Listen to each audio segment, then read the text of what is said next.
Hello gang, good to have you back again. Of course, if you're tuning in for the first time, I am the Articulate Grunt. Welcome to my channel.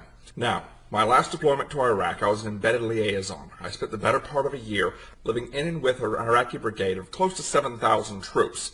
Northern Iraq, actually just south of Kirkuk. I was the lead U.S.-American liaison. Actually, for several months, I was the only U.S. or coalition Westerner liaison with the brigade. I lived alongside the commanding officer and helped to oversee everyday operations, oversee training, teaching the personnel how to conduct logistics, how to order equipment, how to have basic accountability in some cases, how to run payroll and everything else.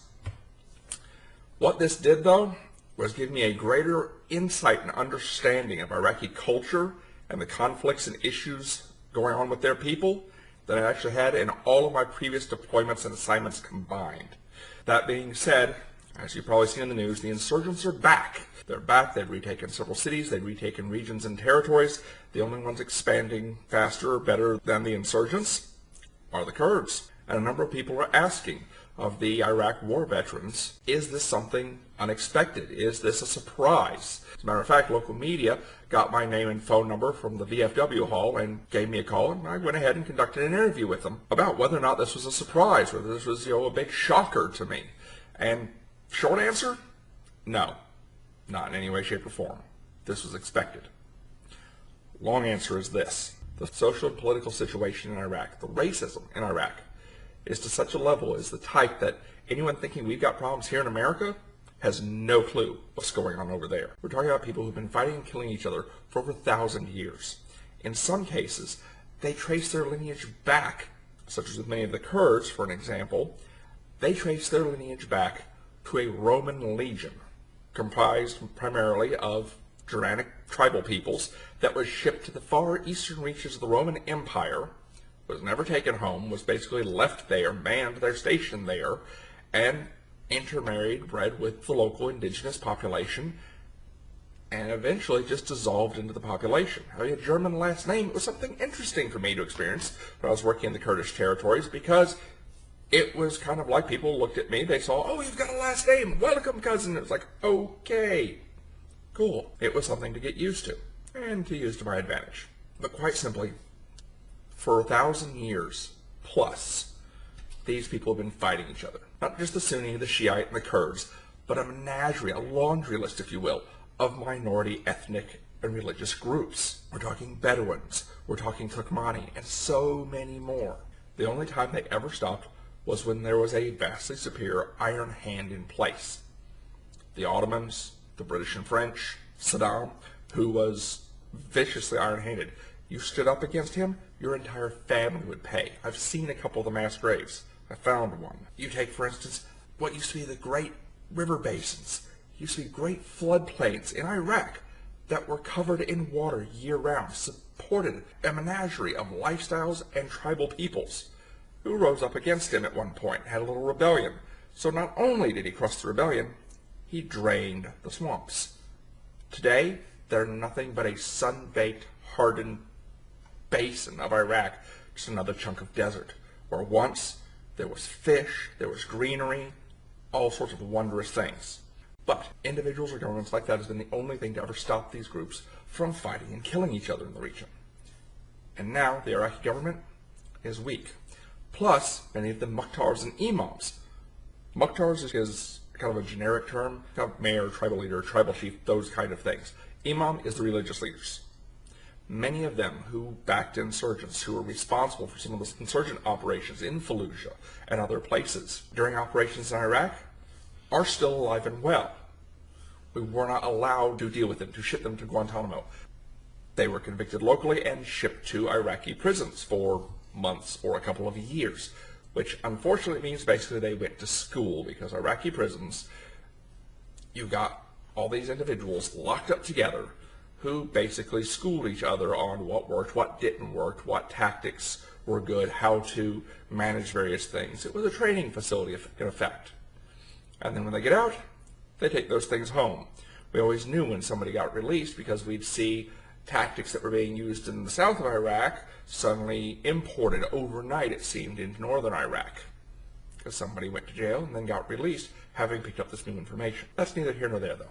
So what you've got is religious and ethnic conflicts that have spanned back a millennium that are coming to the surface again. In addition to this, you've seen it in the news, Iraqi army falls back, runs from position without a fight, leaving behind vehicles, weapons, uniforms. Well, that's part of the thing. You've got an Iraqi army that's trained and equipped, but they don't have what we expect is the motivation of an army.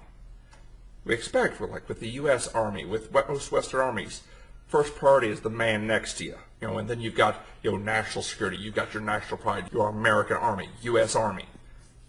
They don't have that. You've got a consolidated army, but it's made up of people of the people, and every one of them. The nation is not their first loyalty. Neither is that military. You've got family, tribal, regional, ethnic, religious loyalties, all of which vie and compete. You may have an insurgent force coming at an army force, and the army force is vastly superior, but guess what? They're of your same religion, or they're of your same ethnic tribe. Those may literally be your cousins, first, second cousins. They may just be distant cousins, but they're part of your ethnic group. And the army may mean nothing more than a paycheck. So yeah, you'll see a lot of army units. If it was Iranians coming in or Syrians crossing the border, oh, there'd be a fight. It would be on. But looking at Civil War type setup, brother versus brother, cousin versus cousin, a lot of them are just going to pull back. They're not going to fight. And when it comes to a fight, for a lot of them, it's a, would you like fries with that? It's just a jump. It's just a paycheck. It's nothing really special. It's not respected like things are here. Now, the one big difference to this is the Kurdish forces. The Kurds have two primary political groups, if you will, who have fought in the past but currently have a working integrated government and have mostly been autonomous in northern Iraq for some time. Now, for information, the Kurds are the largest ethnicity of people in the world, roughly 30 million people, with no homeland, no indigenous homeland or nation. They've been subjugated and split among northern Iraq, eastern Turkey, eastern Syria, and western Iran. And they've been kept under heel for a long time. And they are one of the most effective fighting forces in the area. They supported us, the Western military forces, every time we went into Iraq. They aided us, supported us with information, support, guides, you name it. Everything they could do, they did. In return, they were trained, they were equipped. They can fight, and they have the will to. They're much closer to being one people, focused on preservation and protecting their people. On top of that, they've got the oil wealth. They control roughly a third of the oil in Iraq, those northern oil fields, which is sweet crude, one of the best in the world for producing petrol, gas. In addition to that, with having retaken Kirkuk, which has always been kind of a holy city for them, which Saddam forcibly integrated with Sunni, Shi'ite, and Turkmani, it's like they've taken home. They've retaken their Jerusalem. Now you add to that, the Kurds currently control northeast Syria and the oil fields within it, and they've already declared independence. If the Iraqi government doesn't get their stuff together, doesn't form a cohesive, integrated, working government, or a new iron fist to keep things straight, you can probably count on North Iraq breaking away, joining with the Syrian Kurds, and forming a new Kurdistan. And guess what? They won't be locked in, sitting on all that oil. They've already got a pipeline that goes up through Turkey, a member of NATO, and goes out to markets around the world. So they will be rich, they are motivated, they are well trained, and don't have the ties and other things keeping them down that have been on their necks for quite a while. Personally, that's my thought and opinion. That's what's probably going to happen if the Iraqi government doesn't get their stuff together. You're going to see Iraq break up into several small states. A Sunni state, a Shiite state, a Kurdish state, and then a lot of little tribes still causing insurrections throughout primarily the Shiite and Sunni states as they vie for their little piece of power and their little bit of representation that they can get. As for how bad the racism and the conflict between the groups are, let me give you a little example. While I was there, a grandfather came up and kissed both my hands. Now, to give you an idea of what a big issue that is, what a big deal that is, they don't have sanitation like we do. You eat, you work, you do everything semi-clean with your right hand. You clean yourself, you clean up after animals and things like that with the left. And he kissed both my hands and thanked me because his grandchildren would be able to grow up to become adults You see, he had lost both sons to Saddam's regime. Both their wives had been killed. He was raising 3 grandchildren by himself, 2 boys and a girl. And the hatred between some of the groups is so severe that when it happened, the little girl was only 5 years old. She was about 10 when I was there, maybe 11. It was so bad that she was picked up when her parents were executed. Her right hand, her clean hand, was cut off right about here, just below the wrist. So she'd have to do everything with her left hand, everything in life.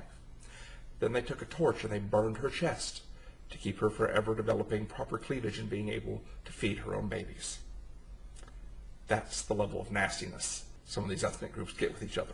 I hope you found this informative and helpful. I hope it'll open your eyes a bit and help you to understand what's going on as you see the news play through and portray the footage all over the media that we're getting these days. Oh, and you remember that interview I mentioned at the beginning of the vid? They ran with it. Not only did they run with it, they ran front page with a picture. That was a bit of a surprise. Leave your thoughts and comments down below. Hit the like or dislike, subscribe if you haven't already, and tweet it to your friends so they can be better educated and better up to speed on what's going on in the region and why the conflicts are the way they are. Take care of yourselves. I hope this finds you in the best mental, emotional, and physical health. And I am the Articulate Grunt. Out from here. Bye.